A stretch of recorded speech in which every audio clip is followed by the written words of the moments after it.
Assalamualaikum warahmatullahi wabarakatuh. Salam sejahtera untuk kita semua. Selamat datang kembali di kanal ini. Hari ini, kita akan membedah masa depan urat nadi ekonomi dunia, yaitu pelabuhan maritim. Sebagai seorang muslim, saya memandang laut bukan sekadar kumpulan air, melainkan berkah luar biasa yang harus kita kelola dengan amanah. Materi kita kali ini bertajuk Smart, Connected, and Sustainable. Pembahasan ini bersumber dari artikel yang berjudul Smart, Connected, and Sustainable, The Transformation of Maritime Ports Through Electrification, IoT, 5G and Green Energy karya Muhammad Isa dan rekan-rekan, pada jurnal Sustainability. Kita tidak lagi bicara soal pelabuhan konvensional yang kotor dan bising.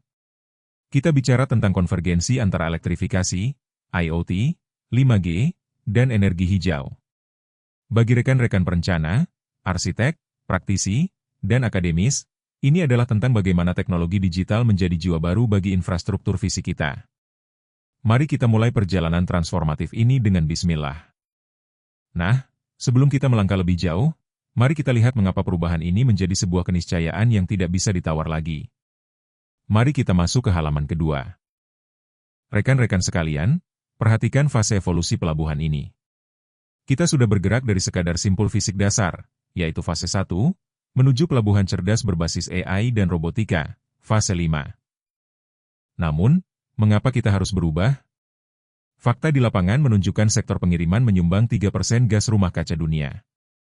Ini adalah tantangan lingkungan yang nyata. Ditambah lagi, konsumsi energi pelabuhan naik drastis sekitar 10-15% dalam periode 2018 sampai 2024. Belum lagi tekanan regulasi dari IMO 2023 dan standar Uni Eropa. Secara filosofis, ini adalah bentuk perbaikan atas kerusakan di darat dan laut akibat pola lama yang tidak berkelanjutan. Kita dipaksa untuk lebih efisien atau akan tertinggal oleh zaman. Lalu, bagaimana kita merajut elemen-elemen yang terfragmentasi ini menjadi satu kekuatan? Jawabannya ada pada framework yang holistik di halaman berikutnya. Sebagai praktisi dan akademisi, kita harus sadar bahwa transformasi sejati bukan sekadar membeli sensor mahal. Ini adalah sinergi multiplikatif dari 5 dimensi kunci. Kita bicara tentang reduksi emisi, strategi manajemen beban seperti peak shaving, hingga pembangunan microgrids. Fokusnya adalah menyatukan infrastruktur modern dengan integrasi teknologi seperti 5G dan AI. Bagi para perencana, tantangannya adalah bagaimana mendesain ekosistem yang tidak hanya cerdas atau smart, tapi juga hijau atau green. Ini adalah konsep baldatun taibatun dalam konteks infrastruktur maritim, sebuah tatanan yang baik, efisien, dan memberikan kemaslahatan luas. Salah satu pilar utamanya adalah energi. Bagaimana kita menjaga stabilitas jaringan saat beban operasional memuncak? Mari kita lihat solusinya. Masalah utama pelabuhan modern yang mengandalkan energi terbarukan adalah ketidakstabilan atau low inertia akibat fluktuasi cuaca. Disinilah inovasi virtual inertia management masuk. Dengan menggunakan battery storage system, atau BSS, kita bisa menyerap kelebihan daya saat matahari terik atau angin kencang, lalu melepaskannya saat beban operasional keren sedang di puncak. Ini yang kita sebut sebagai efisiensi energi yang berkeadilan. Kita tidak membuang energi yang ada, tapi mendistribusikannya secara cerdas untuk menjaga kestabilan sistem. Bagi mahasiswa teknik, ini adalah lahan riset yang sangat menjanjikan untuk masa depan kelistrikan maritim. Bicara soal listrik, teknologi yang paling krusial untuk kapal yang sedang bersandar adalah onshore power supply. Mari kita bahas di halaman selanjutnya. Tahukah Anda bahwa kapal yang bersandar seringkali tetap menyalakan mesin dieselnya untuk kebutuhan listrik internal? Ini sumber polusi luar biasa. Solusinya adalah cold ironing atau OPS.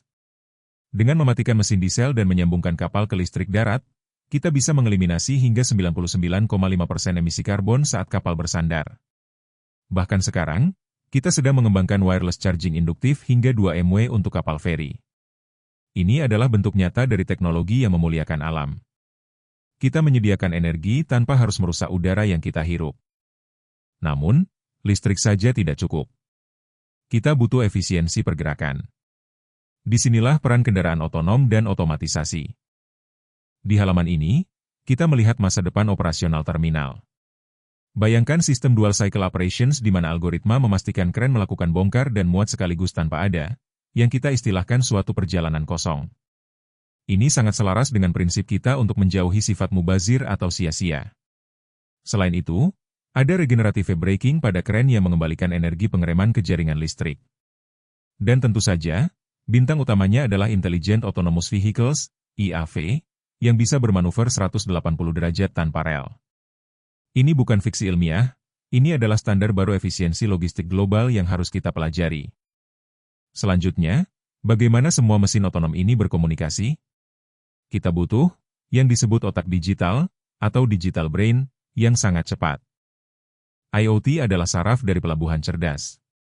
Melalui sistem seperti Truck Appointment Systems, TAS, kita bisa menghilangkan antrean truk yang melelahkan dan kemacetan di pintu gerbang.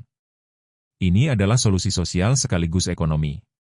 Sinkronisasi Just-in-Time, JIT, memastikan kedatangan logistik tepat waktu dengan jadwal kereta api atau kapal, sehingga memangkas waktu tunggu yang mahal.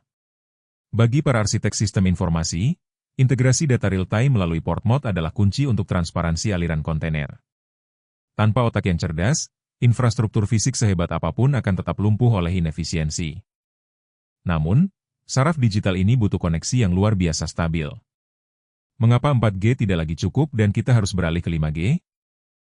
Rekan-rekan sekalian, inilah alasan mengapa 5G adalah game changer. Perhatikan perbandingannya. Latensi 5G hanya 1-10 milidetik, sementara 4G masih di angka 30-50 milidetik. Dalam operasi jarak jauh atau remote kren, jeda waktu 1 milidetik adalah perbedaan antara keamanan dan kecelakaan. Akurasi geolocation pun melonjak dari skala meter ke skala sentimeter. Kapasitas perangkat IoT meningkat dari hanya 10.000 menjadi lebih dari 1 juta perangkat per kilometer persegi. Ini bukan sekadar peningkatan kecepatan internet untuk menonton video, tapi infrastruktur kritis untuk kontrol robotika real-time yang presisi dan andal. Integrasi semua teknologi ini yaitu energi, IoT, dan 5G, yang bermuara pada satu sistem manajemen pusat yang mandiri. Mari kita bedah arsitektur Smart Port Microgrids. Di sini, kita menggunakan Multi-Agent Systems, MAS, sebagai dirigen yang memimpin orkestra energi. Sistem ini mampu memprediksi fluktuasi cuaca dan jadwal kapal secara mandiri untuk menyeimbangkan pasokan dari panel surya, turbin angin, maupun baterai. Sifatnya yang self-healing memastikan pelabuhan tetap beroperasi meski terjadi gangguan pada jaringan publik. Ini adalah visi kemandirian energi yang harus kita miliki. Sebuah sistem yang tangguh, cerdas, dan tidak bergantung pada satu sumber energi yang rapuh. Apakah ini semua hanya teori? Tentu tidak. Mari kita lihat implementasi suksesnya di beberapa pelabuhan besar. Lihatlah pelabuhan Tianjin di Tiongkok, mereka sudah menggunakan 5G dan truk otonom level 4 yang memangkas biaya operasional hingga 30%. Di Jerman, pelabuhan Hamburg menggunakan 5G untuk panduan augmented reality, AR, bagi pekerja lapangan. Sementara di Belgia, pelabuhan Antwerp menggabungkan kapal tunda berbahan bakar hidrogen dengan navigasi drone real-time. Contoh-contoh ini membuktikan bahwa investasi pada teknologi cerdas berbanding lurus dengan ROI ekonomi dan kelestarian lingkungan.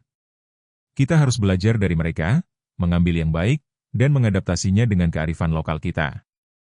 Akhirnya, kita sampai pada bagian terpenting. Apa artinya semua ini bagi bangsa kita, Indonesia? Sebagai penutup, kita harus melompat ke masa depan. Indonesia sebagai negara kepulauan memiliki peluang emas untuk menjadi poros maritim hijau dunia.